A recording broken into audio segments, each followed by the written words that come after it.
Okay, we're live. Hello, welcome to the Cinema Savvy Movie Podcast. I'm Chris Garner, joined with my co-host for today, Tayte the Hour, and we are talking about the rip-roaring Western that has literally just come out. Just got back from it about 2 hours ago now.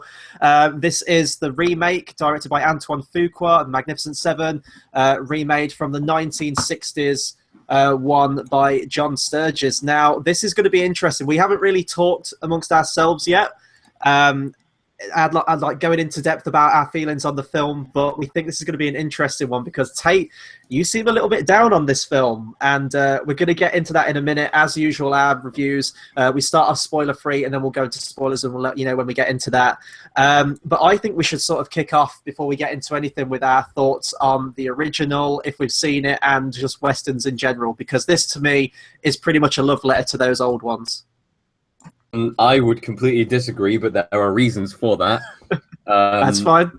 What are we starting with? Just thoughts on the original, if you've seen it, or Westerns. Oh, the original. Oh, the original is. Let's talk about the original. Let's talk about Seven Samurai. Yes. Seven Samurai is one of the greatest foreign films of all time. In fact, I bought the DVD the other day, if I can find it, on my shelf. Where is it? It is in my hand. The original Seven Samurai. And it's just a brilliant character study. It's a brilliant, fighting film. It's amazing. It's completely, you cannot top it. Magnificent Seven is one tiny, tiny notch down. I did like the 1960 Magnificent Seven. It was a good remake and remade into a different genre. And if there should be a remake, I feel like that is one way of doing it. It homages to the original and also brings a whole new crowd of people. Really well done. This one, so if these two are way up here, this one is somewhere about here. Okay. It's heading towards the bottom end of the tail of tackiness, and I wasn't the biggest fan, even slightly. In fact, I could happily say, without spoiling anything, that I almost fell asleep in the first 20 minutes. Oh, okay, right. I'll give my thoughts on the original. So I went and watched the 1960s film when, as soon as the trailer came out for this new one, actually, because I was just kind of blown away by it and gone, oh my God, this looks entertaining as hell. You've got an all-star cast and it looks fantastic.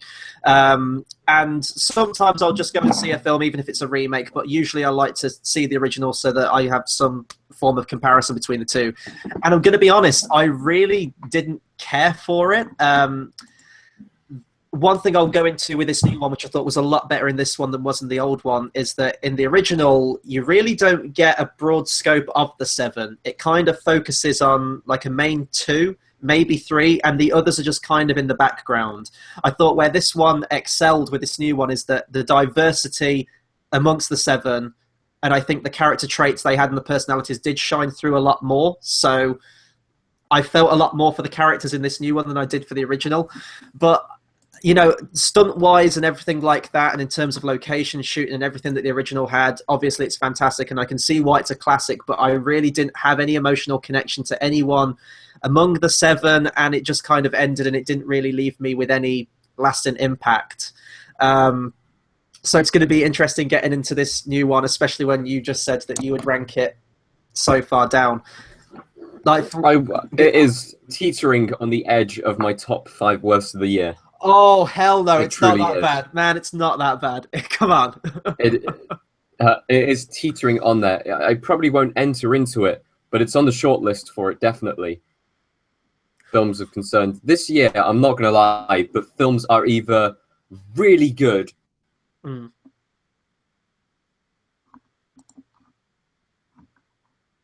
the lower side of the middle. So it is...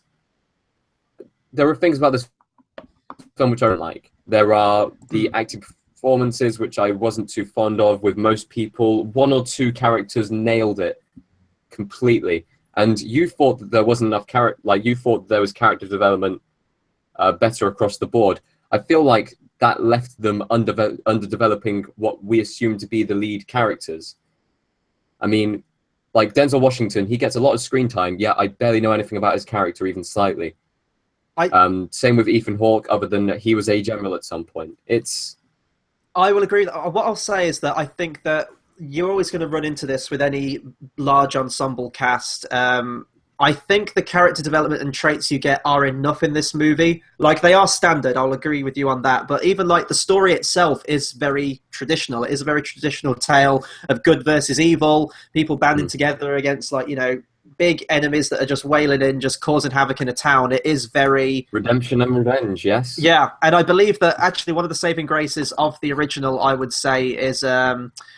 Eli Wallach, who plays Tuco in The Good, the Bad, the Ugly, who plays the villain in the original. I thought he was fantastic.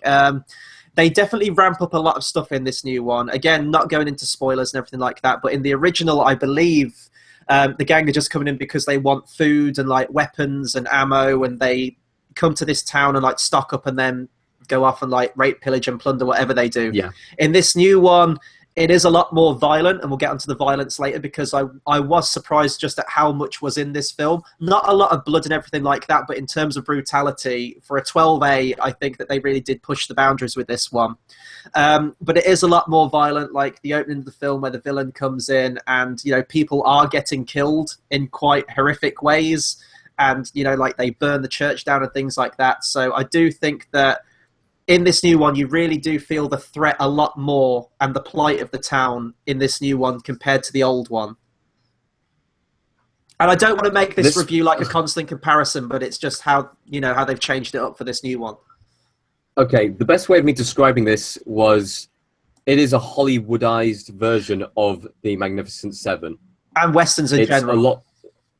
I'm not going to lie, but the Magnificent Seven in the 1960s, even though it was a very Hollywoody film, yeah, it still had some things harking back to the original Seven Samurai. It still had its own things which made it individual, which kept it apart from all of these films coming out nowadays. Now, I know the Western isn't really a genre that's tapped into too often. Mm-hmm. I think last year we had Slow West, and this year we've got Hell or High Water. That's it. Well, Hell or High Water isn't really a Western. It's just, you know, set in Texas. It's not to do with cowboys. Yeah. And then Westworld's coming out as well on TV. Westworld is coming out, true. But that could also be a sci-fi element brought into it. What I'm saying is that Westerns aren't really the best genres, or not genres right now. And it shows to the fact that instead of making them, they're having to remake the good ones. And my problem with this film was that it was ultra-violent. It had underdeveloped characters. It was very kind of in your face, whilst the previous film was a bit more subtle. And in the original film, you have a Mexican village which has been taken over. In this film, it is basically like, oh, we're Americans and therefore we deserve to be revenged from the person who's stealing our money and land. And it's a bit, the stakes don't feel as high, even though the villain feels, I would say in this one, more threatening on screen. The stakes just don't feel as high.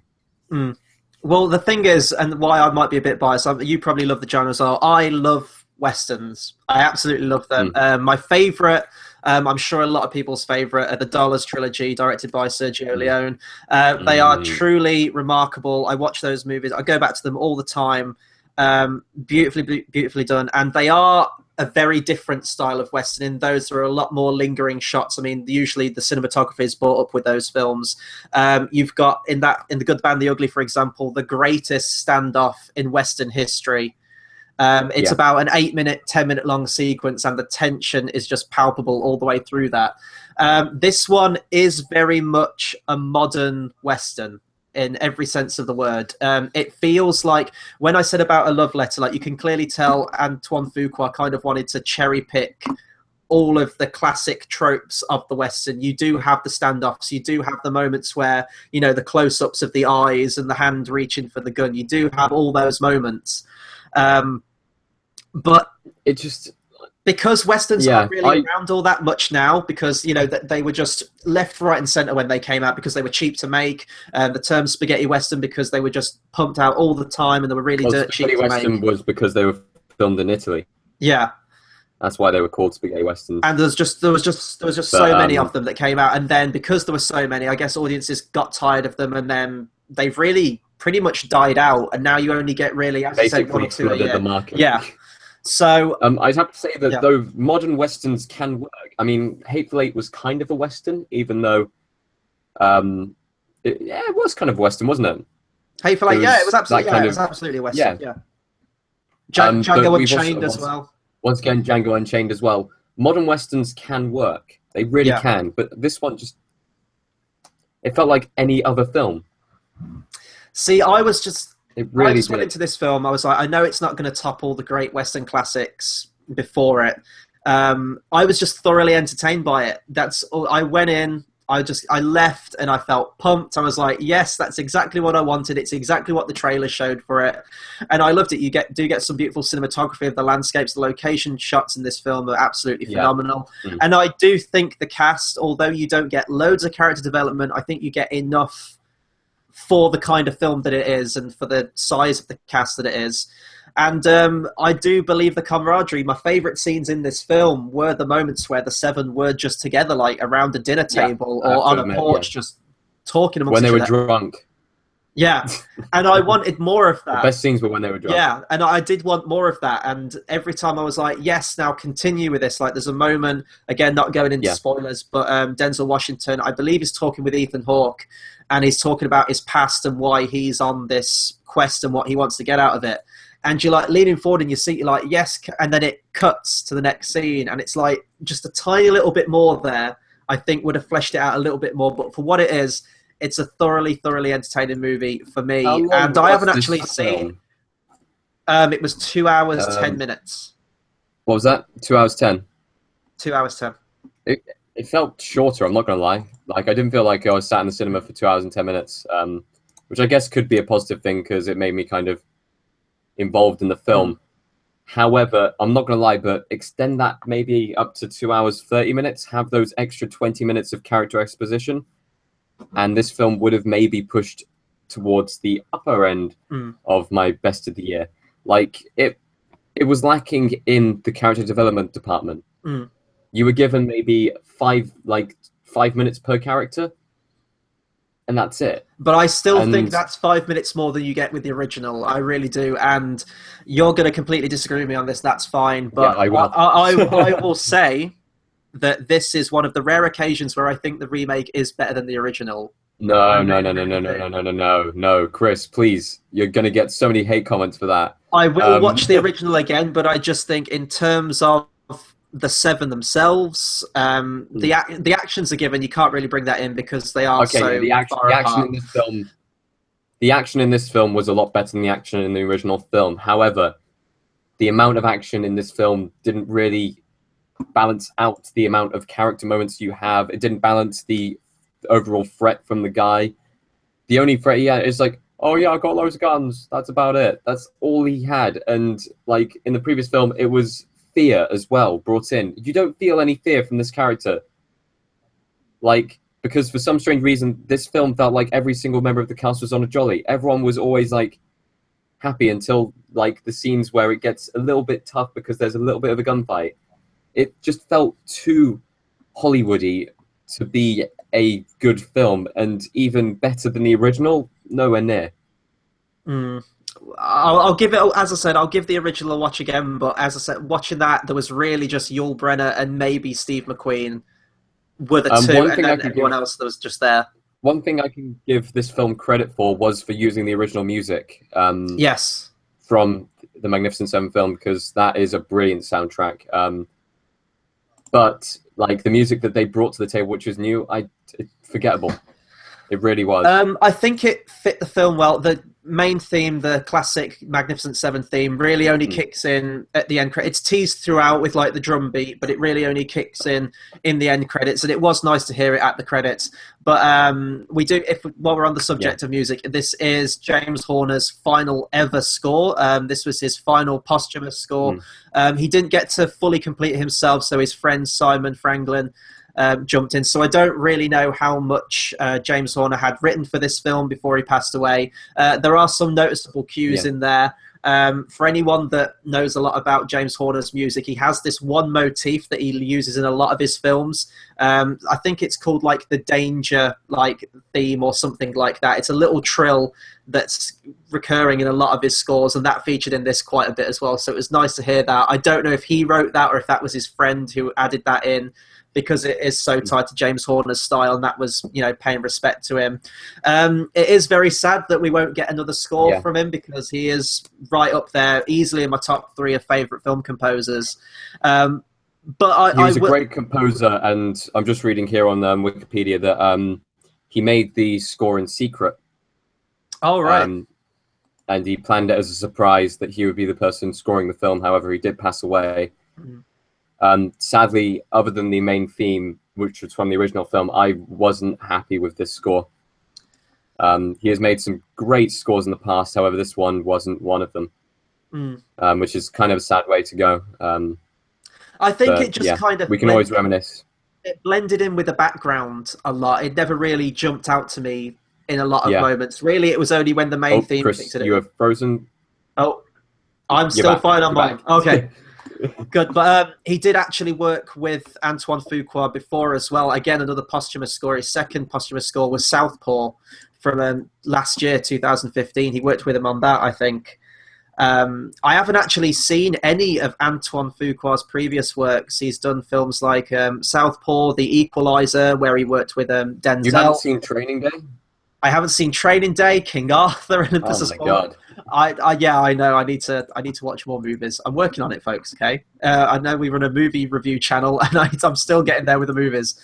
But I thought he did, a good enough job with it. I really did. I was thoroughly entertained with this. We can go into the cast a bit more if you like. Now we won't. I doubt we'll go through them all because, as I said, it's a huge cast. But you kind of touched on it a bit with Denzel. Like, you didn't really get much of a character from him. But do you want to go more in depth into that at all, or? So basically, Denzel Washington is a bounty hunter who isn't really a bounty hunter. He doesn't like to be called a bounty hunter. It's him, Dr. King Schultz from Django.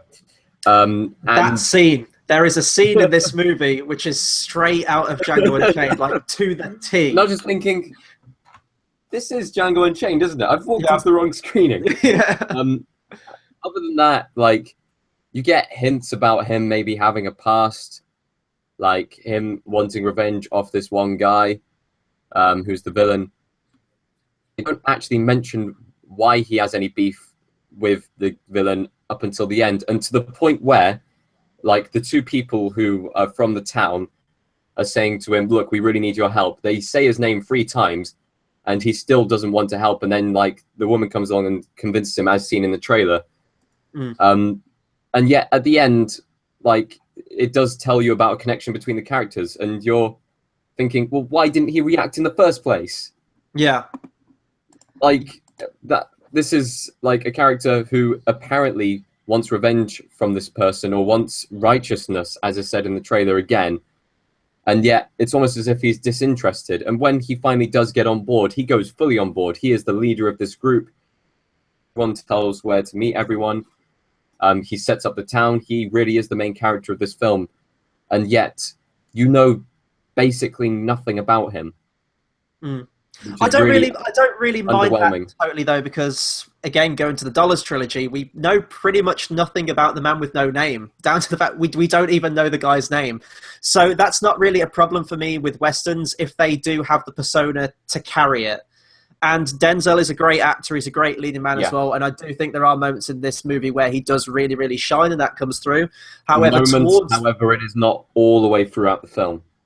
No. And that's where you can argue with the remake against the original, in that you said you prefer the original because it does just focus on 2 of the 7. So you get more of a fleshed out character for them. I can't really remember if there's much of a history with the Yul Brynner character in the original, because I did see it so many months ago. I've seen a lot of movies since then. I thought what we got for the character was good enough, but it needed to be built up throughout the movie rather than, as you said, just kind of throw away towards the end. And I did think that it didn't really do a very good juggling act towards the end with all the characters, especially in the final battle. There were moments where I was trying to work out the geography of where all the characters were, and then some characters would be neglected, which felt like about for 10 minutes, and I'd be like, where are they now? So it did get a little muddled that way. The main concern I had with this movie, from trailers and everything like that, was Chris Pratt. Chris Pratt is a great actor. He's got a lot of charisma, and he absolutely brings it in this one.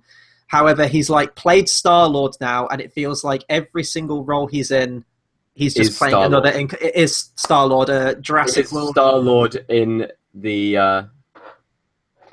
I'd say in Jurassic World he was more of a serious character. In this one, he is more of a fun character, which doesn't suit the film even slightly. We know he's a gambler. We know he drinks. Mm-hmm. Those are his two qualities. That's it. All of them.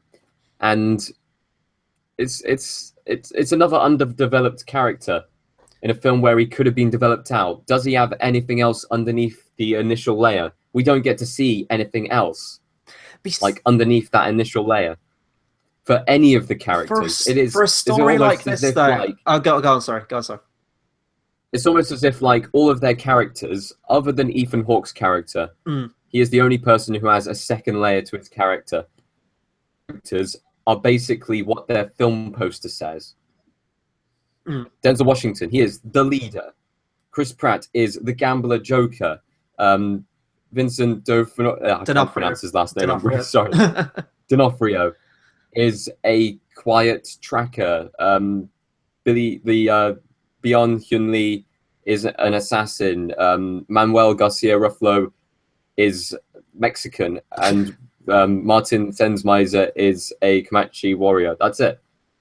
That's all of their character traits done. Seriously, I beg you to rewatch the original, because I would say there are at least traits to characters in this one, which is way more than the original has. I will rewatch the original, and you know what I mean. And I think about the characters. With a big supporting cast, when you've got 7 protagonists, if you give each one a really in-depth backstory and layers and everything like that, it would just get muddled. It would take up way too much screen time. You'd get lost. You wouldn't have a clear focus. So I think with like this, I mean, if you look at The Hobbit as well, which has 13 dwarves on the quest, you don't know everything about them. You know that's the the medic, that's whatever. You have traits, and they pull those to the forefront all the time throughout the film. They are gimmicks, yes, but you remember them, and I think that I remember the gimmicks. With that is that I would argue that they are not the main characters of the film. No. And in this sense, these guys are the main characters of the film. It would make sense for the villain to have one trait, or for Haley Bennett as discount Jennifer Lawrence to have one of those traits. I'm glad you brought up the Jennifer Lawrence thing. When I saw the trailers, I thought it was her. She looks the spitting image of her. It's uncanny. But for these guys who are main characters, there's got to be something more. There has to be. And it just felt underwhelming. But you touched on Ethan Hawke, and I will say that for me, he was the standout out of the entire crew. He was fantastic. I'm not going to lie, but in the previous podcast, was it who gets a free pass in movies towards the end? We were talking about it. Ethan Hawke is probably my free pass guy. Yeah. I mean, I love Gattaca. I love the Before series. Like, everything that he's in is just, yeah, sure, why not? Ethan Hawke. In fact, Boyhood. He was the only thing I liked in Boyhood. So I was gonna bring up Boyhood. I couldn't remember if it was you or George who really hated Boyhood, but I think it's both of you. We all hate Boyhood. Yeah, all of us hate Boyhood. But he's the only good thing in that film. Yeah, same with Sinister as well. I hated that movie, but he was decent in it.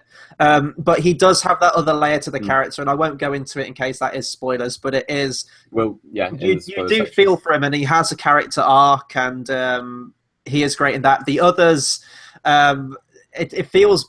Vincent D'Onofrio, we'll talk about him, because he has quite a quirky personality. He's this big... just tank of a guy, and I think it's in the trailer where Chris Pratt says, I believe that bear's wearing people's clothes. But he has a very, high-pitched voice, which doesn't fit the character. And at first I was like, this isn't going to work. This really isn't going to work, but you just see what an absolute badass this guy is. Just an absolute tank. There's a scene where he just, tackles a guy off and the horse as well onto the ground, and it's hilarious. But... I quite liked his character. It was neat seeing Kingpin in something again. Yeah, no, to me, he'll always be Private Park. Private Park, yeah. And then the other ones, I mean, I don't know the actors myself, but I mean, you've got the Mexican guy, you've got the Chinese guy with the throwing knives, and you've got the Native American. all very cool within themselves, but there really isn't much character to them. There's a neat bit of camaraderie between the Chinese guy and Ethan Hawke, because That's because they're partners. they're partners and they do have a fun little back and forth. But again, there wasn't enough of it, but there was... I was going to say there wasn't enough of it, but there was enough. But I think for the type of film that this is, the kind of just Hollywood action-filled homage to westerns, but like it's the greatest hits of like western movies. That's what it feels like, with a Hollywood sheen over it.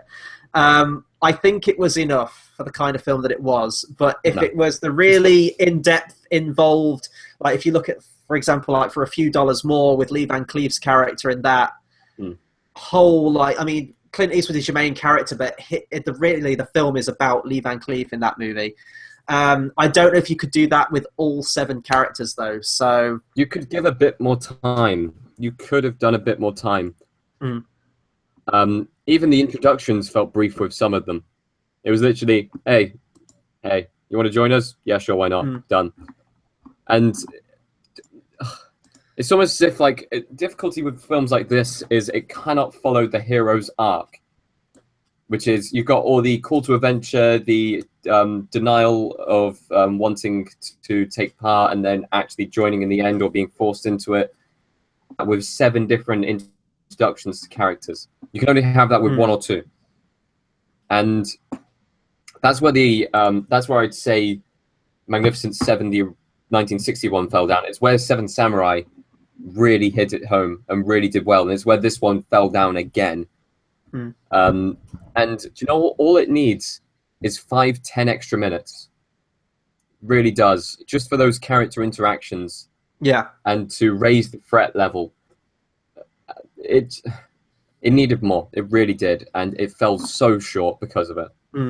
And although the film's called The Magnificent Seven, there is kind of an 8th member of the team, I would say, with Haley Bennett's character. You touched on it before, saying that she's basically discount Jennifer Lawrence, and I would very much agree with that. There are moments, there are frames in this movie where you see her character, and I'm like, I'm watching The Hunger Games right now, aren't I? I'll seek revenge, and I'll take righteousness.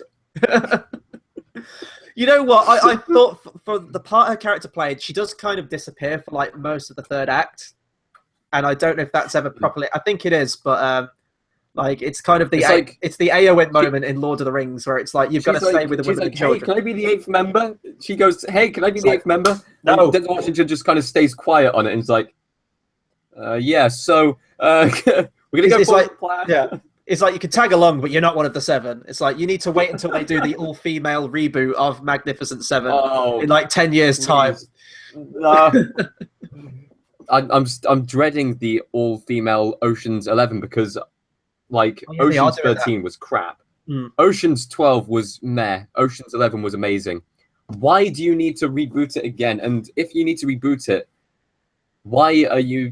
what's with the gender swapping thing? Can't you come up with an original idea and just place them into that movie? Yeah. But one thing I will say almost yeah, go, sorry. Yeah. What I was going to say was it's almost as if they need the title, otherwise the film won't sell. Well, actually, they have no faith because the film would probably sell. One thing I will say, though, is I know she's not on the posters, but I'm glad that we have a character like her in the film because, I mean, if you take her out of it, let's be honest, it is a little bit of a sausage fest inherently. That's like what the movie is. But and I'm also really glad because they do this in the original, and I guess it was just like a product of its time, but it feels so tacked on and just cringeworthy, and the film just grinds to a halt in the original, where they add that stupid love thing in it, where you've got the young plucky member of the 7, and he finds this really attractive Chris Pratt. Yeah, and there was a hint of that in the movie, and I didn't know if they were going to go along with it and sort of like follow it through. But there's really just the one. Go on, sorry. He winks at the girl, doesn't he? We're allowed to say it because it isn't really a spoiler. Not so much that. There's that's just sort of like the flirtatious type of the character he is. But I meant there's a scene that he shares with what's her name, Haley Bennett, when he's teaching her how to shoot. And there's that romance thing starts to blossom, and you're thinking, will this amount to anything by the end of the film? And I'm really, really glad they didn't do it because it would have just felt so tacked on to a film like this, and the story doesn't need it. And I'm glad they changed that from the original because it would have just bogged it down. But how it's set up, I mean, she is still like at this point a grieving widow, right? Yeah. Like, so that would have like literally. Hold on, he's been dead for like 5 days or like a week. Yeah. Yeah, he's been dead for about a week, and he's already hitting on her. I mean, talk about rebound. So I'm glad they didn't follow up with that. I'd have liked a little bit more to her character, but I thought she was really good. And who knows if they do go on and they do sequels, because I know that I haven't actually watched any, but I know they did like a series of sequels following the Magnificent Seven, like the Magnificent Seven Rides Again and things like that. I don't know if they'll do sequels to this. How it ends, it could go on to another one.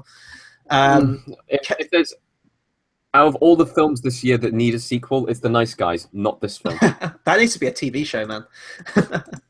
Oh, it totally does, and it would work so well. Yeah. Do you know what? Actually, do you know what? I was also thinking. I don't know why I'm talking about this, but earlier, are you ready for this?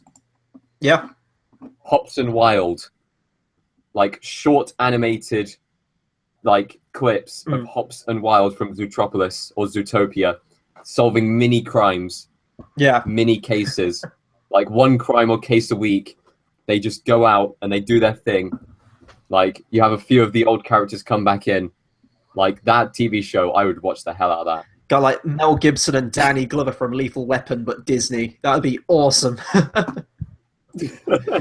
Okay, Disney probably have the money to do it. Yeah, oh god, they're raking in that dough. If they make a loss on one of their movies, they make it back with the next Marvel movie or whatever they've got coming out. There's one other character I want to talk about, and then we can go into, like, I guess, cinematography or action or spoilers or whatever. Spoilers. Peter Sarsgaard, sorry, as Bartholomew Bogue, the villain. This guy was amazing. He was hilarious. He was so over the top and slimy and just weaselly. And I was watching his performance and I was thinking, you know who would play this just as good, if not better? Go on. Oh my god, why am I blanking on his name? Shit. This is embarrassing as fuck. He's doing a Tom. Yes. Oh god. What's his name? You've seen the Tim Burton Planet of the Apes. This really isn't helpful, is it? Oh my god, I've got to Google this. I can't believe this is happening right now. You searching up whilst I talk about him because I didn't really like him as a character. Yeah. Once again, another underdeveloped character. His one trait was, oh yeah, I'm a villain. Oh yeah, I can kill these people. I'm quite greedy, you know. It's already been done. It has already been done, and I know that films often repeat things that have already been done. However, it's what you keep on using the term tacked on. This felt tacked on. Yeah. They could have had a much better villain with more kind of gravitas and more kind of bringing the stakes up, because he brought zero stakes to this game. I'm not going to lie. I've got the name. We all knew how it was going to end. I've got the name. We didn't feel. We didn't feel in danger at any point throughout this entire movie because we all knew they wouldn't risk going with a losing ending. Yeah. Even from watching the trailer, you'd think, oh yeah, it's just going to be a happy ending, isn't it? And this villain brings nothing to the table to make us think otherwise. I don't know. The name I was looking for was Paul Giamatti. I had the name in my head all day, and it was literally on the spot there. It just brain fart. It just went. So we're doing it live, folks. But I think Paul Giamatti would have been hilarious because he did have a lot of the traits of his, really, especially with films like Ironclad. If anyone's seen Ironclad, it's not a great movie, but Paul Giamatti is fantastic in that film. Again, we don't really get many scenes of the villain, and he's not particularly threatening in any way, kind of what you were saying, but he's just enjoyable to watch, like his performance. Like, it's just chewing scenery left, right, and centre, and I think he fits the kind of film that they're going for. Really, all I can say is this movie is entertaining. So we've kind of gone through everything in the film. Is there anything you want to say before we move into spoilers or recommendations? The cinematography was mixed. It was nice. However, there were some scenes, and we'll talk about it a bit more in spoilers, where I'll point out which scenes I didn't like, where the cinematography just was god-awful. Okay, for me, I was thoroughly entertained with this movie. I saw the trailers. I thought, this looks great. I hope it is. I sat down, I watched the movie, and I was just with it beginning to end. It was fun. It was nice seeing a Western again, especially how action-packed this movie is. You feel every impact of every gunshot, the stunts in it with the horses and things like that, and I really do love the cinematography, especially the wide landscape shots. if we're going on cinematography, I'll bring it up in spoilers, but the very, very final shot of the movie I felt didn't need to be there. And they do some effects work in it, which looked horrendously bad, and it really took me out of the movie. But I'll get into that with spoilers. Other than that, I think the performances are pretty decent. You don't get loads of characters. It's mostly just traits of characters. But I think it's serviceable for this movie, and I had fun. And that's just why I go to the movies. It was nice escapism, and it was nice to see another Western on the big screen again.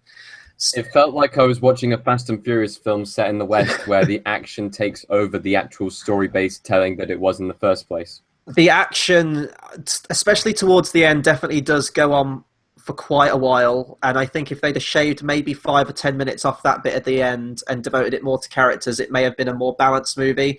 That being said, if you are just going into it to see some action, to see a lot of shoot-ups, to see a lot of gunfights and horse stunts and everything like that, then you'll probably enjoy this movie. If you're looking for a bit more character, you're probably not going to get it with this one. So that'll do for our spoiler-free section. We'll get into spoilers now. I'm not really sure how much there is to talk about spoilers because it is a very simplistic story. Spoilers. Some of them die. Yes, as they do in the original. Yes. And the second layer to Ethan Hawke's character was that he was an ex-war vet. He was on the losing side. Yeah. For the American Civil War history has never been good with me. But yeah, he was on the side that fought for slavery, not against the idea of slavery. Mm. That makes sense. Yeah. He was Confederate. Yeah. He was a Confederate soldier. And he's kind of being forgiven by others, and he has forgiven himself. However, he still doesn't want to pick up a gun or shoot a gun because it will bring back memories of what he has gone through. Mm-hmm. Yeah, and I really liked that they brought that into the character because that's something we hadn't seen in the original. And that is probably why he is the most fleshed out, and he's probably the most tragic as well. It is very predictable because he has that whole moment where towards the end he goes to Denzel Washington before the big fight and he says, look, I haven't got it in me. I'm a coward. We demonstrated this when they have the initial first action beat in the film, where they initially take back the town. And he comes back and he does get a nice redemption scene. And there's that great moment where he's with his partner, the Chinese guy, in the bell tower of the church, and they're fighting side by side. Moments like that were really, really nice. And I thought Ethan Hawke played it really, really well because he does have the comedy and, you know, the cordial side, friendly side, and everything like that. But he also has the very tragic history, which was nice to see with the character. One character I was really, really surprised that they killed off was Chris Pratt. Because if they are thinking about having this as a franchise film, he is just going to get bigger and bigger as a star. And he is very much a box office draw in terms of a leading man or a main character in the film. So I was actually quite shocked to see that he went out of the film. I think in the original, only 3 people survive at the end. One chooses to stay behind in the town. Yeah. And it's Yul Brynner, I can't remember the other guy, but those 2 survive and ride off into the distance. In this one, you have a few more, I think 3. It's 3 again, but all of them ride off into the distance. And the 3 who survive are the Mexican. Yeah. And the Native Indian. Yeah. And Denzel Washington. Mm. So all of the non-white members of the cast. Yeah. But I like that they've kept them, and if they do a sequel, then, you know, they'll add it up back to 7 with some other actors. But I was shocked to see Chris Pratt go. And I do think he actually got a really cool death scene. It was like a Boromir moment where he just keeps getting hit with... Actually, no, I guess Vincent D'Onofrio got the Boromir death because he took about 3 arrows to the chest. But Chris Pratt, you know, he's getting constantly shot. He flies off his horse in slow motion, which was awesome. And then he's also a kind of magician as well. He does a lot of card tricks. And I was expecting the cards to come back into it at the end. What we got was so much better because you have that moment where there's that mutual respect between the victim and the killer, where he lights his cigarette or his cigarillo or whatever it is, and he lights that dynamite and throws it and takes out the Gatling gun, and it's a really heroic death. I was looking around in the audience, and there wasn't too many people there today at the screening, but someone clapped when he took out the Gatling gun, which was nice to see. I thought that was a cool moment. You have people react in your cinemas, I don't. Yeah, no, honestly, it's very rare it happens. I was surprised that it happened in this movie, but I thought that was a neat moment. The one bit where I was saying about getting confused with the geography of the characters was with Denzel Washington and Chris Pratt. They're sort of penned in a corner, And Chris Pratt's already been hit, and he says, like, you owe me something. And Denzel Washington's like, what's that? And he says, give me some cover. And then the two break out and start fighting with each other. Then before you know it, Chris Pratt's like on his own on a horse, taking out the Gatling gun. I'm like, Denzel Washington, bro, cover fire. Where are you right now? And then he just comes into it at the end, and he's like holed up in that building before he kills the villain. Yeah. I got a little bit. What I also didn't understand was they reloaded the Gatling gun. They were using the Gatling gun at the time whilst like he was running towards, like, to try and blow up the Gatling gun. They could see a horse running towards it. They could see that he is one of the guys fighting for the town. Yeah. And yet the Gatling gun just fires on the village instead of firing on these people running towards them. You just wanted like a Last Samurai ending where it's just like dun, dun, dun, dun, dun, just like gun them all down in a line. But another thing that kind of annoyed me was the Native American character fighting off against the Native American character, and there being literally no reason for those two to be fighting each other other than the fact that they're both Native American, and that would make it seem like, I don't know, something there at least. Yeah. But underdeveloped characters on both sides. You don't know why the Native American character on the villain side is fighting for the villains. American character on the hero side do much. I'm glad you brought that up. Was there actually any setup for the Native American character being there? I thought they were going to go with the whole... because earlier on in the film he said, I've taken a different path to my family and my tribe. And I was going to think maybe he was the tribe leader and his tribe swore allegiance to the modern day man, and he went off on his own into the wilderness and shit like that. But it's just another underdeveloped character in this story. How did you like this film? No, I thought it was an entertaining movie. I'm not saying it was a perfect movie. I'm just saying that I was entertained by it. Like, it's not a film that I need to read so in depth into it and say, like, I needed this from the character and all this. But I will agree with that with the bad guy Native American character. I don't remember his character being set up in the movie at all. Like, it was just in the moment where all the horses are lined up at the end. I saw him earlier on in the film. In one scene, I saw him. Yeah. For like 1 second. But as you said, like, to set up that feud, you needed some kind of foundation for that, or at least establish it, and that would have been a great opportunity. And I did think of that as well, like, is this guy from the same tribe, but they had different coloured paint on, and so I'm guessing he was from a different tribe, but that wasn't very clear. I'll agree with that. Also with this film, sort of similar to that, there was a lot of moments that were set up which really didn't get any payoff to them. For example, the biggest one for me was where in the initial skirmish in the village, Ethan Hawke seemingly gets hit and he's like grimacing and he's like clutching his arm, and the scenes where he's like hiding from everyone and wiping the blood away. And I was thinking, is this going to come back to that? Yeah, I was thinking, is he going to like slowly die throughout the movie? And he wants to hide it from people, and he's going to get sicker and sicker. Like, but it never amounts to anything. So there was no need for him to get hit in that scene or hide the wound. The next question is, because this scene, it fell out of order. When they were rebuilding the town towards the end, building up the defenses, they bring up the bell into the tower first, which means they have people at the top of the tower holding the bell in place. And then they build the stairs up to the tower? Yeah. Yeah, that feels out of order, doesn't it? Yeah.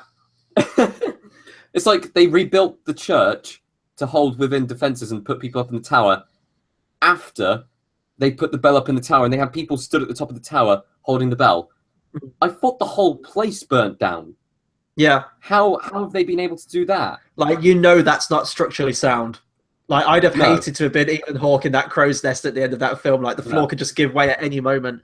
There was another character trait between Vincent D'Onofrio and the Native American guy that never really got paid, because we established, I think they say that Vincent D'Onofrio collects pelts, scalps of Native American soldiers and people he comes into contact with. And I was expecting this whole thing where, kind of like how in Lord of the Rings you've got elves against dwarves and there's that animosity there, but throughout the course of the film they become best friends. I thought that was going to happen. And there's only really one moment where Vincent D'Onofrio finds out that the Native American guy can speak English. And he says, like, okay, we need to talk. But you never see that. And there's no moments where there's that rivalry between the two. Like, maybe Vincent D'Onofrio has killed many of this guy's friends or family or tribe or anything like that. The only thing that I could have explained there was one single shot, which would have made that both scenes make so much more sense. If they had a scene where they were chatting with each other, and if the Native American hero saw the Native American villain kill Vincent D'Onofrio's character, that would have made cause for those two to face off in a battle. Yeah. Other than that, there was literally no reason why they did it. The only guy that bears witness to Vincent D'Onofrio's character's death is the most pointless character in this entire movie. Like, I don't think this guy does anything. Yep. Just any, and this is another plot point that's brought up. There's that whole. I didn't see him fire a gun at any point. No, and there's that whole scene earlier where he goes to Chris Pratt and asks him to give him some gun training, and he's like, "If I have a swig of your whiskey, I'll teach you a trick." And he's saying, like, "Take the card. You've got to be quick." And for his reflexes, and then he says, "Oh, the trick is that it's nothing to do with the card," and he pulls a gun on him.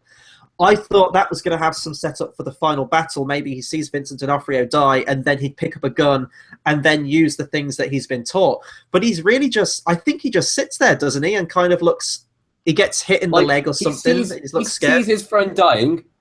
He sees his friend dying. All the focus on him. He's holding a gun. Why doesn't he come around the corner and shoot the guy? Yeah. Well, actually, no, I think they do. I think Vincent D'Onofrio says, like, it needs more ammo. Or I don't know if he says, like, reload it or we need to find some ammo. And that's when he gets hit. So maybe that's the setup for that. But even so, he just kind of sits there like, oh, no. And then he doesn't get killed. He's still alive at the end. And I did think at the end, actually, he was going to join the three leaving the town. Because the scene where he's, like, pulling the horse behind him and it looks like he wants to go with him. Yeah, and I thought, oh, okay, maybe then we'll see him do something in the next movie. But he stays behind in the town. I'm surprised that she didn't go with them, because she could have gone, well, my husband's dead. We've helped save the town. I have nothing really left here for me. Yeah, I'll go with you guys. And that would have made more sense, because she actually did some things in the final fight. But the end of this film, it's very bittersweet to me. It's meant to be a happy ending, but it felt very bittersweet. It's kind of like the end of Man of Steel. Like that moment where, you know, he's had the initial fight and he's destroyed the world engine and everything like that. And it's just Superman in the middle of all this rubble and death and destruction. And then that one person from the Daily Planet's like, he saved us.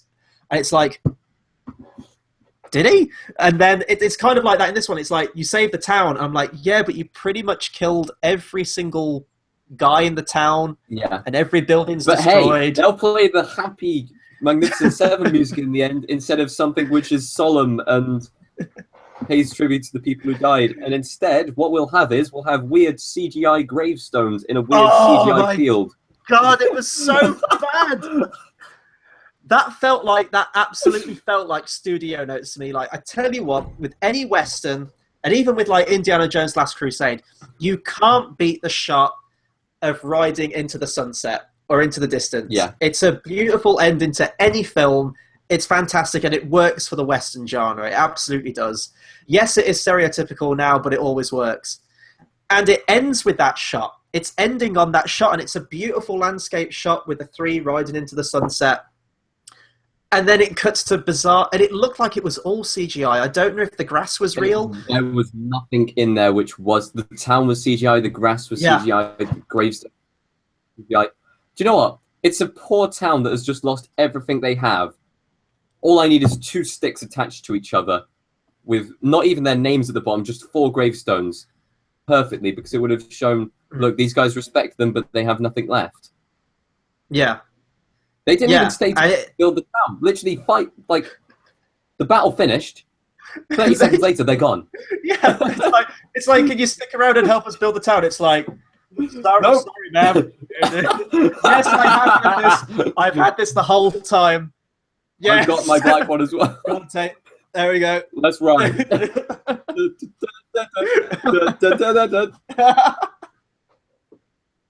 It's like, oh my god, is that going to be the sequel now? They get called back to help rebuild the town. But no. Well, actually, the insurance didn't really cover it, so you guys are going to have to rebuild everything. No, it's like, you know, she has that satchel full of gold. It says, "This is all we have."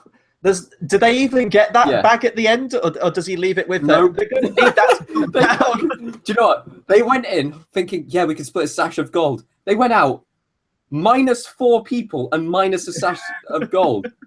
And probably minus 4 horses as well to go with those 4 people. They were the true losers of this story. See, I think this was all a ruse. I think this is all part of Denzel Washington's plan. It was like the opening of Dark Knight where they're whittling down the amount of comrades.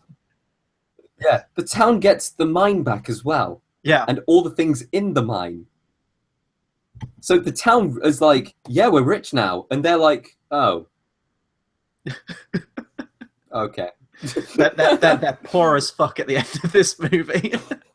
But no, that CGI shot at the end really killed me. And the only reason I can think that's in the movie is that they must have screened it and thought, no, it needs a little bit more on the end just to punctuate it. And like a really last minute reshoot to the point where they couldn't grab a camera, go out to a field and whack, three or 4 crosses. I'm not gonna lie, in but the ground.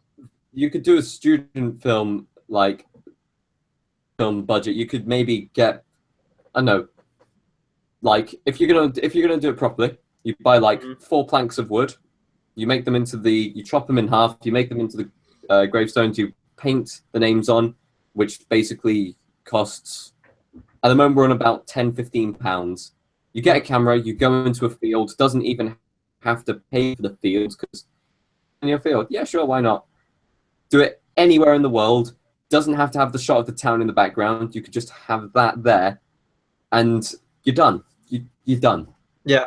And that's at the cost of taking the film equipment out. That's probably less than £1,000 for like a 5-second shot, and you're done. What made it jump out more was that the film, up until that point, had done a really good job with, I'm sure they enhanced some location shots with CGI maybe, because I think there were some scenes I noticed. But like the real town, the real horse stunts for the most part, real explosion, everything like that, it looked great. And then at the end, it just stuck out like a sore thumb. And it wasn't even good CGI. That was the thing. It, hardly, especially the town in the background. That was what I noticed first, and then I looked at things more in the foreground. I don't want to harp on such like a short scene. It's like 30 one final thing about this film, and I was laughing in my seat at this. God, did you notice the trailer in the middle of the film? Yes. Yes. I knew there was one thing I wanted to talk about. That was weird. That was really weird. It was like, am I watching a teaser trailer for the film inside the film? Yeah. Because it's like solo character shots of every single one of the 7, and also the female protagonist. Yeah. It's just like, this could have been the teaser trailer. It really could. Yeah. Because it's just like with every bell chime you move to a different character. One's shining his gun. One person's taking a drink because he's an alcoholic. One person is getting all children ready inside and stuff like that. One person is going through the battle pan, reloading his guns and stuff like that. That's a teaser trailer. Yeah. Why was that in the film? And you have the cut to blacks in between. Every time. All of them. The chimes. The only thing I can think of for that is that maybe I'm sure that was like a 10-minute sequence of them all getting ready and being really, anxious and nervous. No, the chimes, because I was basically timing it after the first 2 chimes. It was about 10 to 15 seconds per chime. And you were given, 20 odd seconds across all of them. And there was 5 chimes, 4 seconds per character, just to show loading gun, chime, next person polishing their gun, polishing their boots, chime, next person getting the children inside, chime. No, but what I mean is I think that they did film longer scenes to have there to devote to all the characters, and maybe in screenings they thought, yeah, this is taking too long, we need to get to the action, so like edit it down. And that was like, it felt like, did you see the Fantastic Four Stick movie? I'm always going to call it Fantastic Four Stick. No, no, I didn't. Well, the whole troubled production of that film and how that film was just butchered all throughout production. There's a moment in that film where they just get their powers, and then there's a really awkward cut to black and a 1 year later, and then you feel like you've lost out on like a good chunk of the film. And whilst it wasn't that bad for this, like, because it's a simple plot, it's going to get to the action. It did feel like there were full scenes there. And maybe that was like that lost 10 minutes we talk about, that which could have devoted to the characters talking with each other, maybe, or just doing their own thing before the battle. But yeah, that was weird because the editing style. Yeah. Yeah. You could totally recut a film trailer just out of that. Yeah, like a teaser trailer or something. That would have been great. Yeah. But yeah, I'm glad you picked up on that because I knew there was one thing I wanted to talk about, and that was that. It's just the editing style was just completely off to anything else in the movie. Yeah, that was strange. I've pretty much said everything I can on the Magnificent I'm pretty Seven. much done as well. Just as my closing remark, I'm not going to lie, but go see Seven Samurai. Go see the original Magnificent Seven. I'm not a fan of this one. If you like the actors in this one, it's okay. You can put up with it. It's got a fun action sequence at the end. Wait till the film comes out and wait till that action sequence gets put on YouTube. Other than that, there's no point in watching it. See, I'm going to completely disagree with you on this one. I think it's a very, very entertaining time at the cinema. Absolutely see this on the big screen. I swear to God, they cranked the volume up in this one. Every impact of every gunshot and explosion was just exhilarating to watch. Definitely need the big screen experience to get the sound quality from it the best you can. Great performances in it. Not so much character, but it is a very traditional story, and you just get enough traits for the characters to carry it through the movie. Some great action, definitely some exciting action. But that is really what it is. It's like a Western action movie. I, as of right now, prefer it to the original. I will give the original another watch, but I think there is slightly more to this movie than to the original, but I can absolutely see why the original is considered a classic. This one won't be considered a classic by any stretch of the imagination, but no. I do think it is a very, very good time at the cinema. It's one of my favourite films I've seen this year anyway, because let's be honest, 2016 has been pretty shit for movies across the board. Oh, but we have a saving grace, because this was something that I was going to be slightly angry about. You know how La La Land was going to be brought out in January? Yeah. It has been brought forward to December. What, for UK? I'm not sure whether it's for UK or not. It's definitely for US. I need to check to see whether... Well, US, I think, would get it in December anyway, because they always get Oscar movies in December, whereas we have to wait till January for them. That will be amazing if that gets moved January forward. 13th in UK, but it was moved forward for US to December 2nd. Oh, that's so long to wait. We've got so long to wait. It's so unfair. That is right up there as one of my most anticipated. Because the US one was brought forward 2 days ago, the likelihood of the UK one being brought forward as well will go up. Mm. It depends as well, though, because it depends what it's going up against the box office. Like, I know that Assassin's Creed comes out the 1st of January for us in the UK. That won't be number one for ages, I don't think. It all depends how the movie is. It might be great. It might be terrible. But I am looking forward to La La Land, absolutely.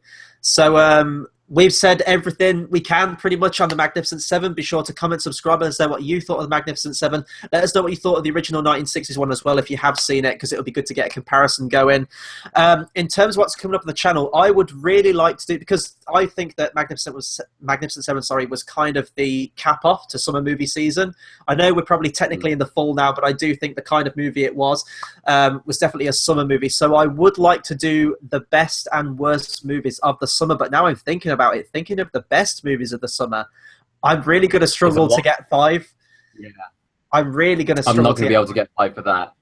I'm struggling for best 5 of the year so far, so yeah, I could maybe get a top 3 or 2. We'll aim for a 3 if we can, but I'd like to do a video on that because we did one last year for best ones. There'll be reactions from me along the way, more movie reviews. I still need to get on a review for Hell or High Water. Probably expect that tomorrow. This Wednesday, we are doing our next episode of Timestamp 0, and we can tell you now it's probably going to be on Scott Pilgrim vs. the World. So if you want to watch Scott Pilgrim vs. the World live with us whilst we are making comments on the film, tune in on Wednesday. We will have details on the time closer to the event. Mm-hmm, absolutely. And we're getting closer to October. Lots planned for October. Tayte, we won't drop the news just yet, but no. We do want to get a lot of content out in October if we can, especially because it's Halloween. But yeah, lots coming up on the channel, so please do hit that subscribe button.